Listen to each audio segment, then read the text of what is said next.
Amigos, bienvenidos a este canal. En el día de hoy, para quienes estamos a favor de la vida desde la concepción hasta la muerte natural, es un día muy especial, 25 de marzo, Día Mundial del Niño por Nacer, y nos motiva tratar de ser voz para quienes no tienen voz. El equipo de Boomerang en esta ocasión entendió propicio entrevistar a dos integrantes de una organización cristiana que trabajan a favor de las dos vidas, la vida de la madre y la vida del niño en gestación. En esta ocasión nos complace presentar a sus dos integrantes. Dina Boyatki, que es licenciada en Psicología con desempeño en el ámbito clínico y educacional, con experiencia en apoyo a madres en crisis que no desean abortar y también a mujeres que enfrentan traumas post-aborto. También está con nosotros Viviana De Luca, que es psicóloga social, docente de secundaria e integrante del grupo de apoyo a supervivientes del suicidio. Les damos la cordial bienvenida a nuestras dos invitadas.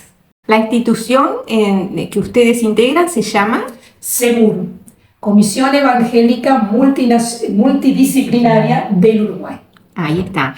Entonces, bueno, ustedes nos pueden recordar, refrescar la memoria a todos sobre cuándo se despenalizó el aborto en el Uruguay para después contarnos qué consecuencias ha tenido sobre la sociedad, sobre la familia, sobre la persona, sobre el varón, sobre la mujer.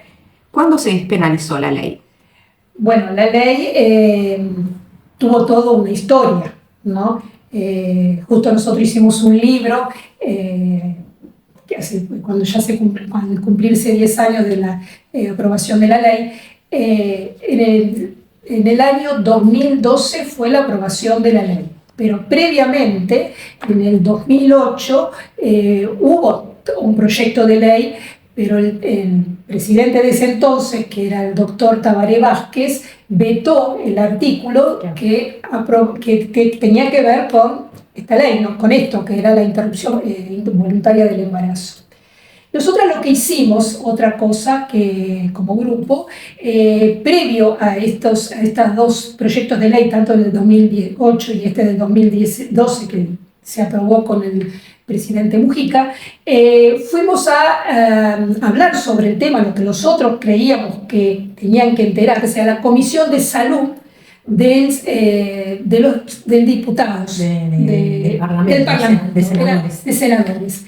Y bueno, permitían que todos los que estaban en contra de esta ley que fuéramos a argumentar por qué. Nosotras juntas, las dos fuimos y argumentábamos, claro, nosotros no podemos aplicar los que creemos que dice la Biblia, que hay vida desde la concepción y que Dios creó a ese hombre, a ese bebé, no podemos decirlo, pero sí hablábamos de que hay consecuencias después de un aborto. Exacto. En la mamá y en el papá. ¿Qué fundamentos había a favor de esa despenalización y qué cosas vislumbraban ustedes que no eran tan así y que podían tener otras consecuencias? Bueno, hubo muchos argumentos, pero nos dimos cuenta que eran falsos. ¿Por qué? Porque nosotros elegimos tres, pero hay muchos más. Elegimos tres. Uno es el alto número de muertes maternas, o sea, se basaban en que habían muerto muchas mujeres a partir de lo que eran los abortos clandestinos. Y nosotros comprobamos de que los 4 años previos a la despenalización de la ley, no había habido ninguna muerte materna. Mira. La otra era el alto número de abortos clandestinos y que a partir de una despenalización del aborto se iba a terminar la clandestinidad. Bueno, lo que comprobamos fue que el aborto fue subiendo, fue aumentando, y como pueden ver en la tabla, van a ver ahí que los abortos fueron aumentando desde 7.000 y pico en el año 2013 hasta el año 2023, que es el último dato que tenemos, que son 10.898, casi 10.900 abortos, haciendo un total de 106.631 abortos desde que se decretó la ley hasta el año 2023. No tenemos los datos todavía del 2024, o sea, hay 106.631 niños que no pudieron nacer. Y el otro argumento era que, que obviamente la clandestinidad se iba a terminar, pero sabemos perfectamente que las pastillas se compran por internet, acá y en todas partes del mundo. Eso no sabíamos. O sea que la clandestinidad sigue existiendo. Ujú. Bueno, y después obviamente que se iban a reducir la excusa, o digamos, el otro argumento era que se iba a reducir el número de abortos porque se hablaba de una cantidad exorbitante, se hablaba de 15.000, 33.000, 150.000, que no es posible que nuestra población vaya a tener 150.000 abortos por año. Eso es algo como demasiado inflado el número, ¿no? Pero Claro. bueno, se usaba ese argumento, ¿no? Ahí está. Y no hemos visto que se haya reducido, porque cada año es como que es un poquito más. Solamente se llegó a reducir un poquito, y acá tengo una cifra que la van a ver en la tabla, que fue en el año 2020. Ahí bajó en el año En la 2020, pandemia, en durante la la pandemia, pandemia. en el comienzo de la pandemia.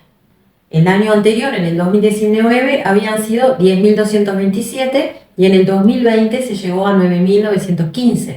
Pero en el 2021 subió de vuelta a 10.111, en el 2022 a 10.505 y en el 2023 a 10.898. Ahí está. Ustedes han hecho una investigación al respecto, están haciendo como un seguimiento de estas situaciones, ¿no? Y han publicado un libro. Sí, publicamos un Si tú libro lo querés mostrar, Dina. que se llama ¿Qué nos está dejando la ley del aborto? Si se puede ver ahí, no queremos que nos tape. Y este libro habla de muchas cosas, habla de la historia de nuestro país con respecto a este tema, cuándo se despenalizó en 1934, cuándo se vuelve a penalizar en 1938, todo lo que sucedió después hasta que se llegó a la despenalización en 2012, ¿no? Que es por la sola voluntad de la mujer, porque previo a eso habían ciertos atenuantes o eximientes de la pena de la cárcel, ¿no? Por el aborto, que tenían que ver con la violación, con la penuria económica, con el honor, con, digamos, cuando la mamá estaba en peligro, su vida, Claro. o cuando había una malformación incompatible con la vida.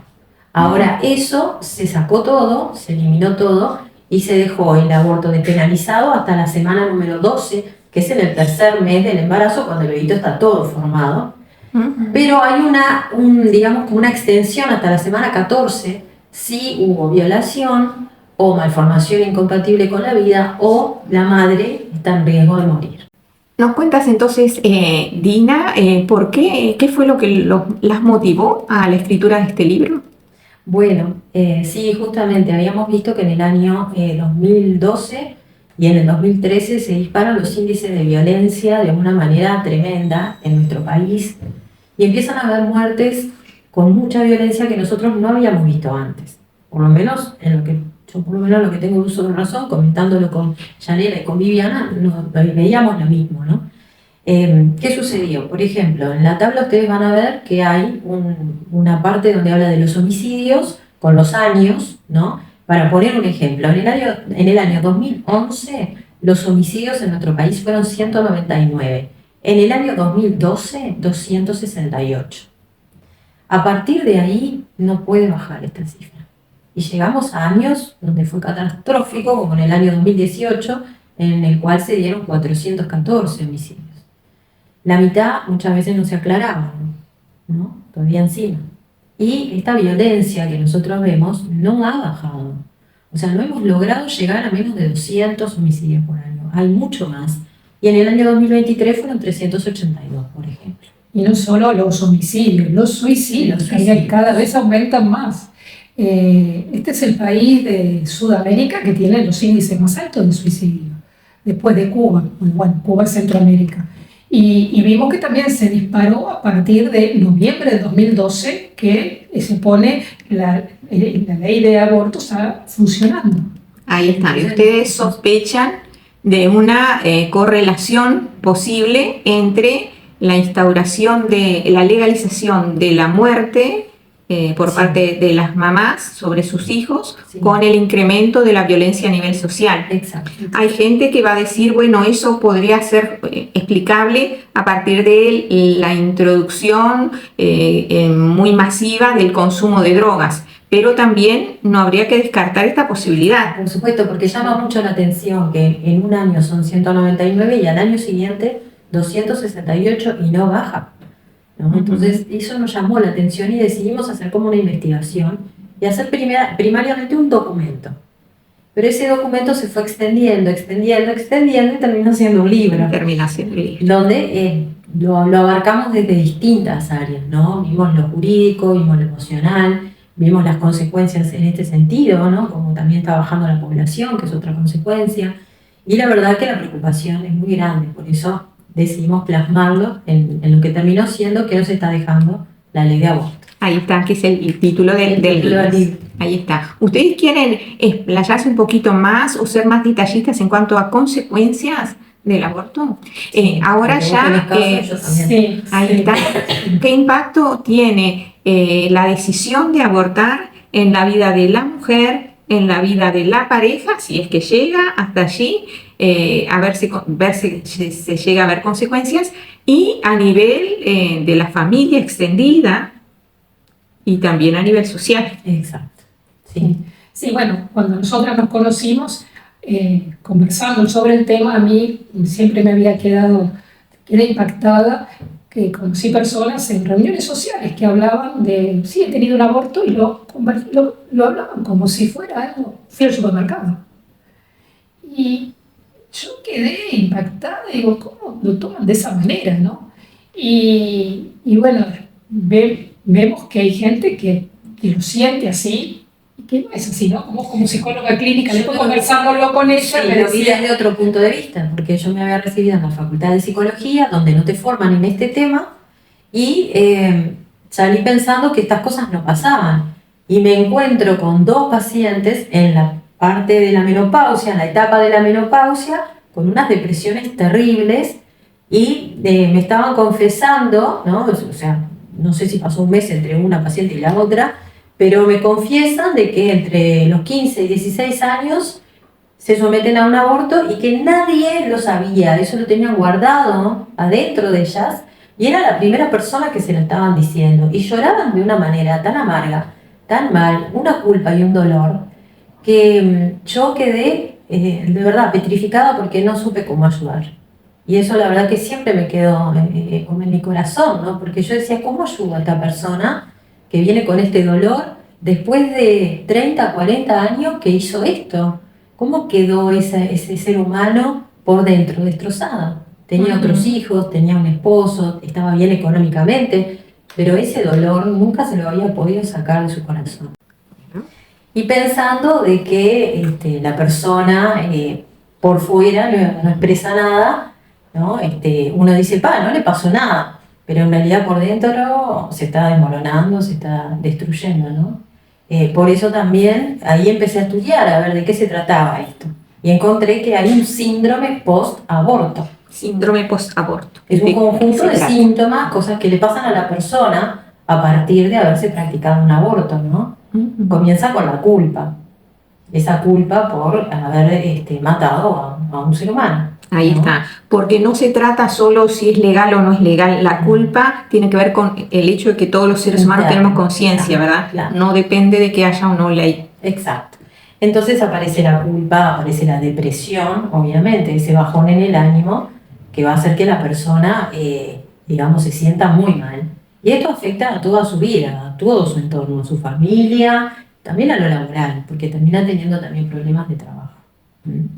Pero aparecen también intentos de autoeliminación a partir de esa depresión tan grande que le dan, ¿no?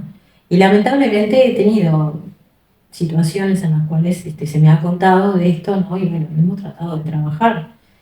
Pero bueno, los intentos de autoeliminación, la ansiedad, el sentimiento muy fuerte de culpa aparece sobre todo también cuando se suponía que iban a hacer ese bebé, ¿no? O cuando se acerca la fecha del aborto.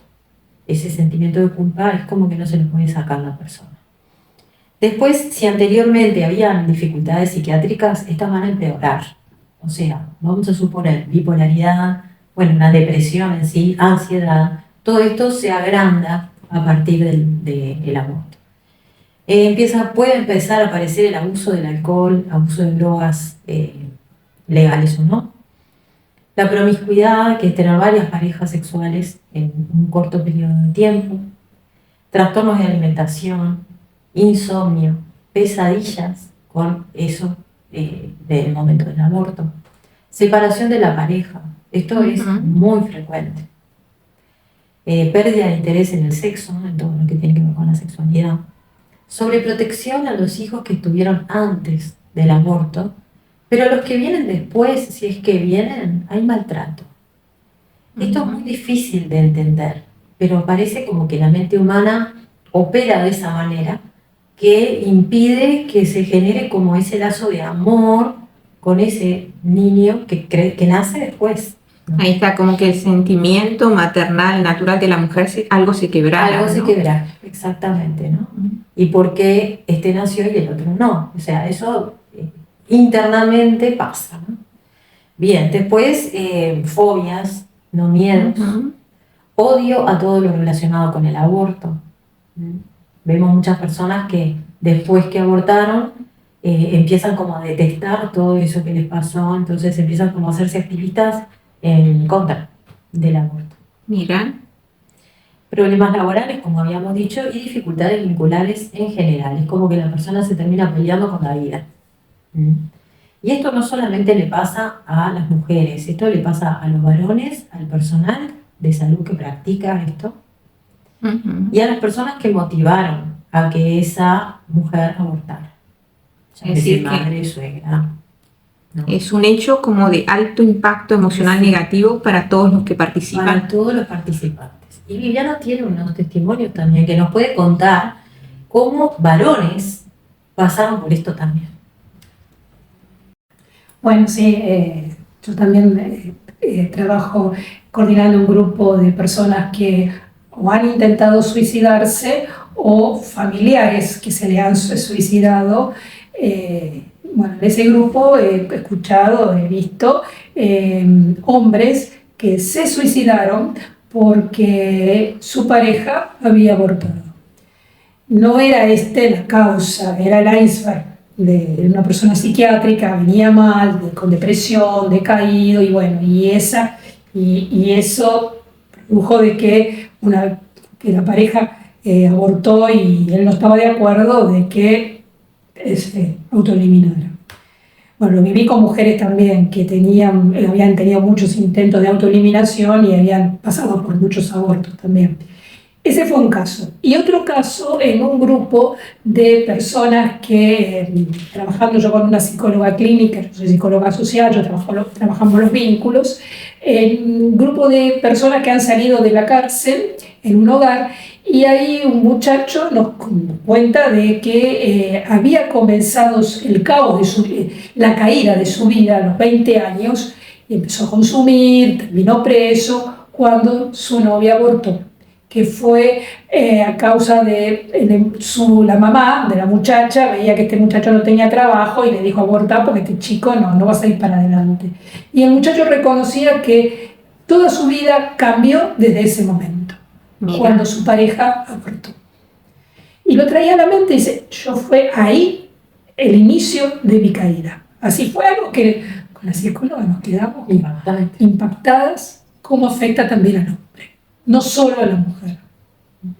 Claro, y quizás muchos hombres no lo pongan en palabras, no lo digan, ¿verdad? Como está casi que mal visto que el hombre exprese un sentimiento de sufrimiento, de pérdida por el machismo, Claro, por el cultural, machismo. ¿verdad? ¿Cuántos hombres quizás llevan dentro suyos esa herida, ese dolor?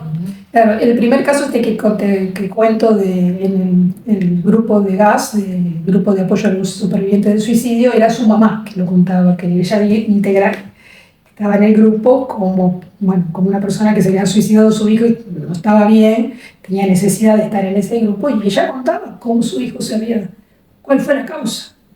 Mira, qué tremendo, ¿no? Qué tremendo. Cómo esto lamentablemente no se advierte en los momentos previos a la toma de esa decisión, ¿verdad? Estas cosas, y esta es la intención que nosotros tenemos, no solo de, para nada de juzgar a quien ha tenido una circunstancia vital tan dramática, sino de ponerlo sobre la mesa, de compartirlo como un evento que ocurre a nivel humano, y de advertir que no importa que esto esté legalizado, que sea legal no significa que sea bueno, ni que no vaya a tener consecuencias perjudiciales, tanto como ustedes dicen, a nivel de la mujer, del varón, para el resto de su familia, como esta mamá que tuvo que velar a su hijo a raíz de este evento, como a nivel de la sociedad, que ustedes creo que también se han referido, como la sociedad va empobreciéndose en números, debilitándose, porque todo país que no crece se debilita, ¿no? Y a su vez empobreciéndose emocionalmente, porque con tanta culpa, tanta depresión, tantos intentos de autoeliminación, o sea, no es bueno, no es bueno para nada. No afecta negativamente la salud, Sí, la salud mental de la población. De la ¿no? población, claro, que es lo que estamos viendo. De marzo. Ven. Escuchamos las conclusiones.